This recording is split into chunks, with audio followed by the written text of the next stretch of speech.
আসসালামু আলাইকুম রহমতুল্লাহি ওয়া বারাকাতুহু। সম্মানিত প্রিয় মুসলিম ভাই ও বোনেরা, আর ইসলামিক টিভির পক্ষ থেকে সকলকে জানাই আন্তরিক মোবারকবাদ। আশা করি সকলে ভালো আছেন। আমি আলহামদুলিল্লাহ আল্লাহর রহমতে ভালো আছি। আজকে আপনাদের মাঝে আলোচনা করব কোনো দেশকে জয় করার পরে বিজয় উদযাপনের সুন্নতি আমল এবং দোয়া সম্পর্কে আপনাদের মাঝে আলোচনা করব। তো চলুন আমরা ভিডিওতে জেনে নিই।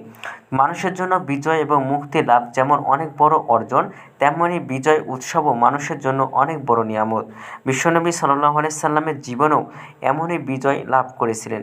তিনি দিন প্রচারের কারণে স্বজাতির কাছে নির্যাতিত হয়ে প্রিয় জন্মভূমি পবিত্র নগরী মক্কার সহায় সম্বল, আত্মীয় স্বজন, ধন সম্পদ, বাড়িঘর ছেড়ে হিজরত করেছিলেন মদিনা মুনওয়ারাতে।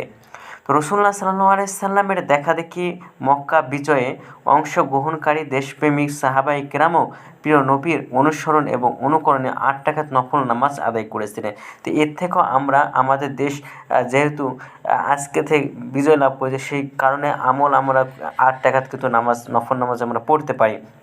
সেই সাথে এই দোয়াটির বিষয়ে আলোচনা করব পরে, একটু ভিডিওটি দেখুন আপনারা। তো নবী করিম সাল্লাল্লাহু আলাইহি সাল্লামের বিজয় উৎসব রাসূলুল্লাহ সাল্লাল্লাহু আলাইহি সাল্লাম মক্কা বিজয়ে অনেক খুশি এবং আনন্দিত হয়েছিলেন। তো আমরাও তো খুশি হয়েছি।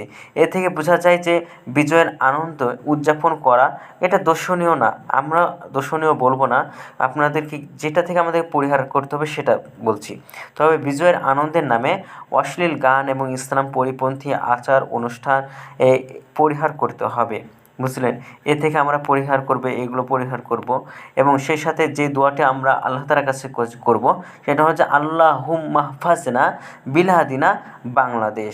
এই দোয়াটির অর্থ হলো, হে আল্লাহ, আপনি বাংলাদেশকে হেফাজত করুন। এই দোয়াটি আমরা এই বিজয়ের দিন আমরা এটা পড়তে পারি, বা কোনো দিন যদি এরকম বিপদের মধ্যে পড়া হয় তাহলে আমরা এই দোয়াটিগুলো পড়বো। এবং সাথে সাথে আমাদের যেহেতু বিজয় হয়ে গেছে, তাই জন্য আমরা 8 রাকাত কিন্তু নামাজ আমরা আদায় করতে পারি। আল্লাহ তাআলা মুসলিম উম্মাহকে দেশের স্বাধীনতা, সার্বভৌম এবং নিরাপত্তার জন্য প্রাণপণ চেষ্টা করার তৌফিক দান করুন। বিজয়ের আনন্দে কোরআন সুন্নাহর আমল যথাযথভাবে পালন করার তৌফিক দান করুন, আমিন। তো ভিডিওটি ভালো লাগলে অবশ্যই চ্যানেলটি সাবস্ক্রাইব করে পাশে থাকবেন। ধন্যবাদ সকলকে। আসসালামু আলাইকুম ওয়া রাহমাতুল্লাহি ওয়া বারাকাতুহু।